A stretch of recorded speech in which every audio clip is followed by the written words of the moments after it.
మీ business ని develop చేసుకోవాలని అనుకుంటున్నారా? అయితే వెంటనే సంప్రదించవలసిన ఫోన్ నంబర్ 7729969299. కొత్త సంవత్సరంలోనైనా విపక్ష బీఆర్ఎస్ కు కాలం కలిసి వస్తుందా? వరుస పరాజయాలు, కేసులతో ఉక్కిరిబిక్కిరి అయిన గులాబీ పార్టీకి 2024 చేదుగుళికగా మారింది. మరోసారి పార్టీ బలోపేతంపై దృష్టి సారించిన గులాబీ దండు కొత్త సంవత్సరంలో కొత్త వ్యూహాలతో ముందుకెళ్లబోతోందా?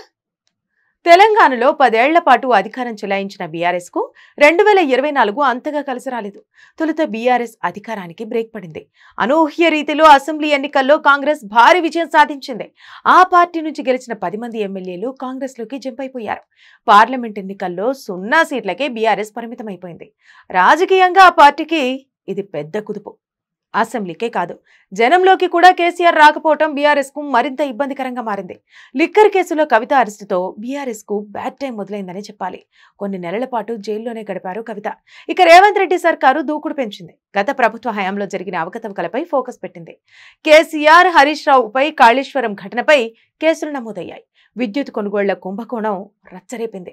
ఫోన్ ట్యాపింగ్ వ్యవహారం వెనుక బీఆర్ఎస్ పెద్దలు ఉన్నారంటూ రేవంత్ సర్కారు టార్గెట్ చేసింది. ఇక చివరిగా ఈ కారు రేసు వ్యవహారంలో కేటీఆర్ పై కేసు నమోదైంది.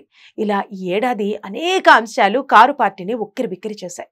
2025లో కేసీఆర్ ప్రజల్లోకి వెళ్లేందుకు సిద్ధమవుతున్నట్టు తెలుస్తోంది. కొత్త సంవత్సరం బీఆర్ఎస్ అధ్యక్షుడి ఎన్నిక ఉంటుందని కేటీఆర్ సంచలన వ్యాఖ్యలు చేశారు. గ్రామ స్థాయి నుంచి పార్టీని మరింత బలోపేతం చేస్తామని ఆయన తెలిపారు. మరోవైపు కొత్త చీఫ్ తిరిగి కేసీఆర్ ను ఎన్నుకుంటారా, లేక కొత్త నాయకుడు వస్తారా అనేది మాత్రం స్పష్టత రావాల్సి ఉందని ఆయన అన్నారు. ఎన్ని ఇబ్బందులు ఎదురైనా బీఆర్ఎస్ కార్యకర్తలు పార్టీ కోసం నిలబడ్డారని కేటీఆర్ తెలిపారు. మొత్తం మీద గట్టి వ్యూహంతోనే బీఆర్ఎస్ అడుగులు వేస్తున్నట్టు తెలుస్తోంది.